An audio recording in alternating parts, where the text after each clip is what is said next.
Fala turma, tudo bem? Tudo tranquilo? Hoje o nosso papo é sobre o mundo colonial espanhol. Como é que ele funcionava e quais eram as suas principais características, né? A gente sabe que quando a Espanha chega aqui na América, a gente já tem um impacto direto porque eles vão encontrar metais preciosos logo de cara, né? Ali nas Antilhas, ali na América Central. E aí a gente pode dizer, dentro dessa América colonial espanhola, que vai começar a se configurar a partir daí, que nós temos um momento que a gente define em três etapas.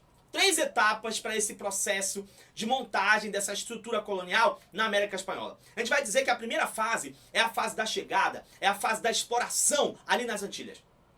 O Império Colonial Espanhol, no momento, vai se configurar ali naquelas ilhas da América Central, nessa exploração inicial. Por quê? Os espanhóis chegaram, eles encontraram logo ouro ali, né? Encontraram logo ouro. E eles vão passar as primeiras décadas explorando esse ouro.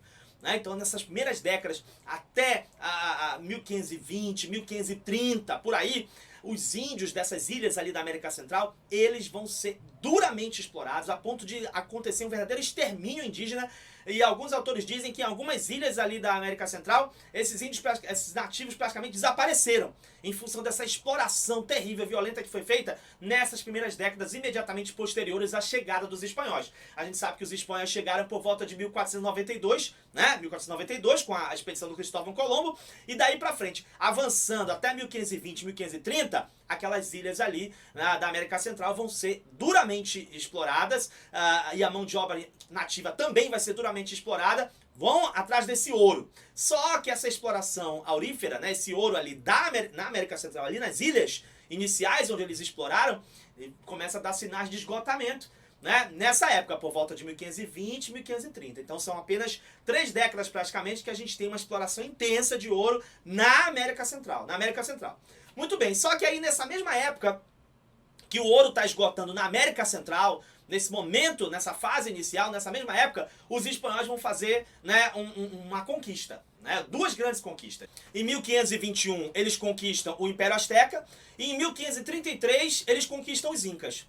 E aí com a conquista dos Aztecas e a conquista dos Incas, a gente tem uma segunda etapa nesse processo. Né? Uma segunda etapa. Por quê? Porque agora a gente vai passar para a fase dos saques. Né? Os saques desses impérios. O que os espanhóis vão fazer com esse império dos Aztecas que foi conquistado em 1521 e os Incas em 1533? Eles vão saquear esses impérios. Eles vão saquear os templos, eles vão saquear os palácios, eles vão pegar as estátuas, as joias, né? Tudo aquilo que eles tinham ali em ouro, e eles vão transformar isso em barras de ouro e vão fazer o saque dessas riquezas. Então a gente tem um segundo momento aí.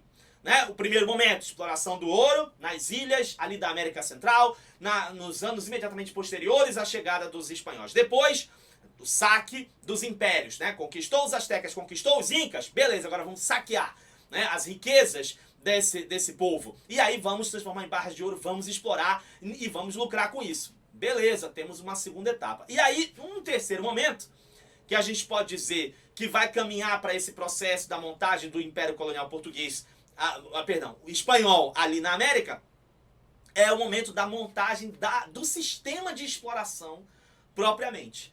Né? Nós vamos ter uma montagem de um sistema de exploração nessa América Colonial Espanhola, que vai dar suporte para tudo que vai ser feito aí nos anos seguintes, né? Nos séculos seguintes, dentro dessa história da América Colonial Espanhola.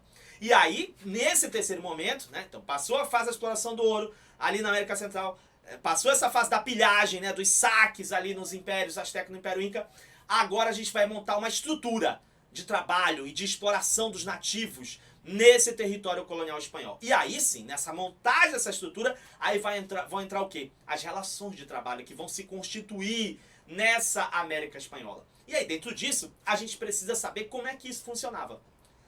Como é que funcionavam essas relações de trabalho? A gente tem algumas questões que vão trabalhar sobre isso. Olha só, dá uma olhadinha nessa questão aí, ó.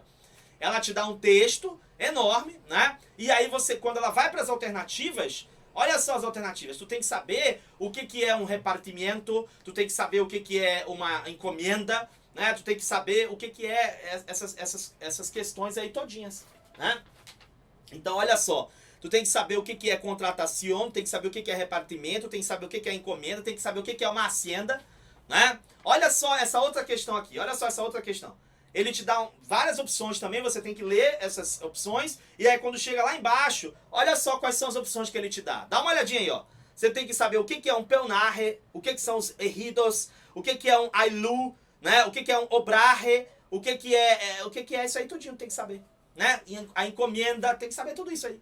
Né? Então você tem que saber quais eram essas relações de trabalho, né? A gente só ouve falar em mita e encomenda, certo? Tem outra coisa? Tem outros termos que eram utilizados, que são utilizados, que a gente tem que saber? Tem que saber, né? Como é que funcionava, por exemplo, a questão dos monopólios nessa América colonial espanhola? O que era esse regime de porto único, né, que existia nessa América colonial espanhola? A gente tem que saber disso, tem que dominar isso.